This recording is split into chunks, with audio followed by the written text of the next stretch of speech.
Learn how to with Egobooks. Hi, good day.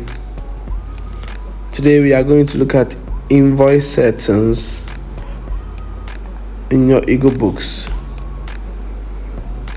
Here we have settings, and the settings we have invoice settings. So we have invoice schemes. So this shows how the numbering of your invoices will be. So you can add up, but there's already a default here.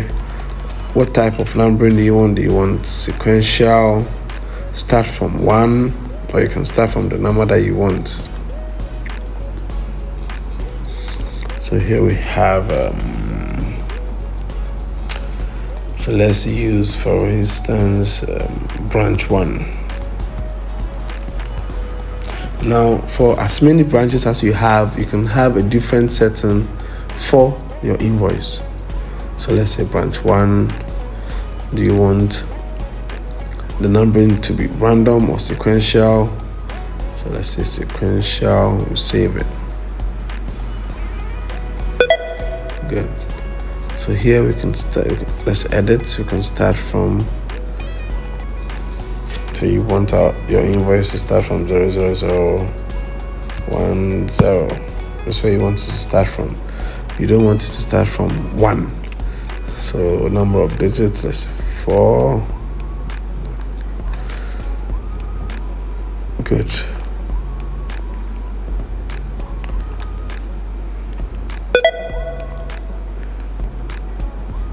Good. So now we have different names for our types of invoice schemes.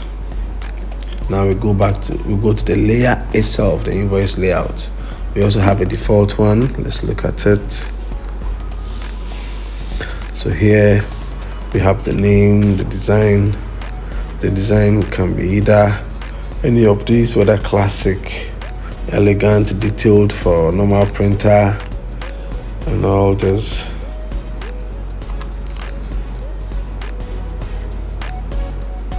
So on your invoice, do you want to show your letterhead? If you want it, you can check it. Once you want the letterhead to show, you'd have to upload the letterhead, so that on each invoice the letterhead will show. Now the format for you to put the letterhead is also here. You can follow it. The next thing is the invoice heading. What do you call your invoice? So for instance, we have invoice. You can also have pro forma invoice.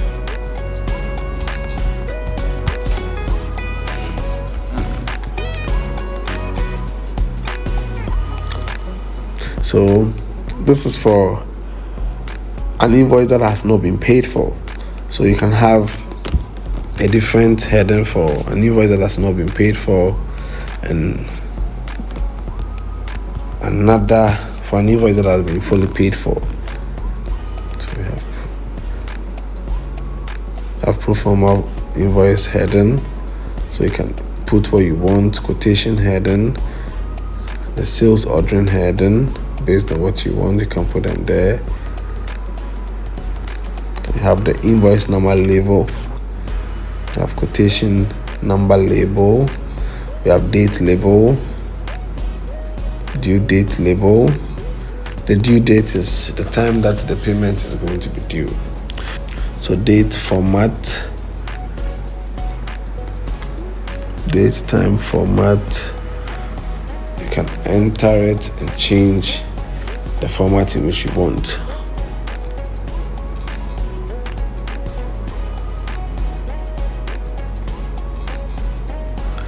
We have salesperson label, we have commission agent label. Based on the names that you want to give them, you can put them here so that all these ones will show on your invoice. Now, on your invoice, do you want your business name to show?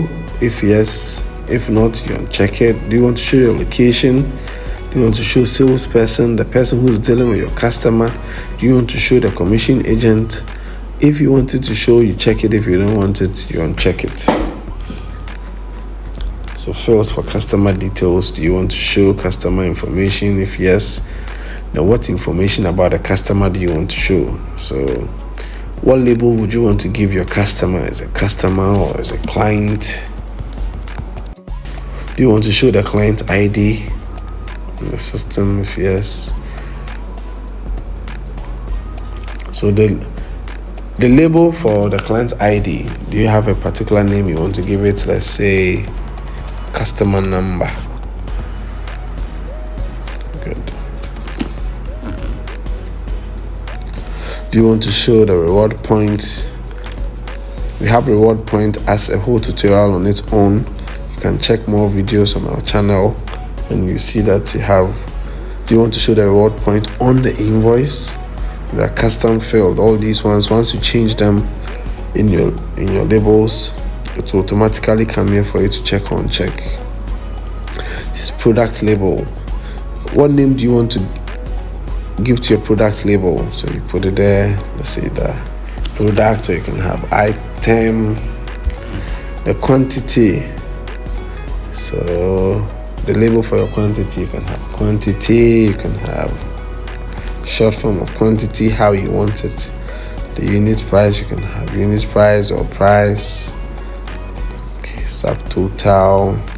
So for all these ones are custom made. So how you want them to show on the invoice, that is what you input into the system. So do you want the product details to show on the invoice?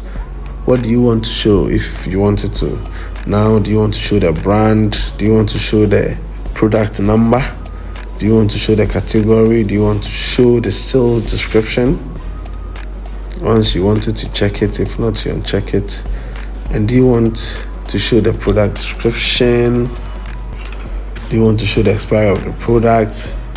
Show warranty, expiry date. Good. Back to here. What name do you want to give to your subtotal label? Put it there.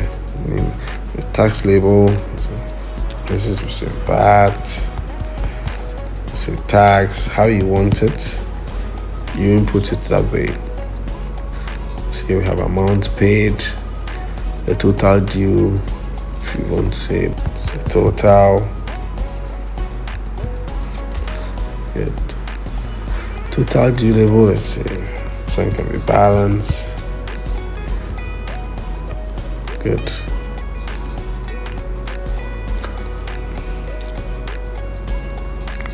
So beneath your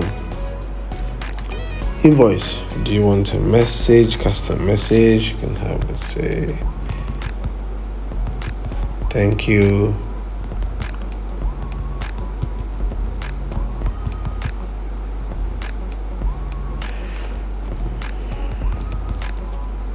Good. Keep going. Do you want to show your QR code on your invoice? So all these fields, do you want them to show on your invoice? Business name, business location, address, business tax 1, business tax 2, the invoice number. Do you want all these to show on your invoice? Type of service model setting. So what name do you want to give to the type of service label? Do you want to show the type of service on your invoice? And for restaurants, this is for repair model setting. Repair model status, what name do you want to give it? Repair warranty, what name do you want to give it? Defect label, what name do you want to give it? You come down, then we have credit note and sale returns details.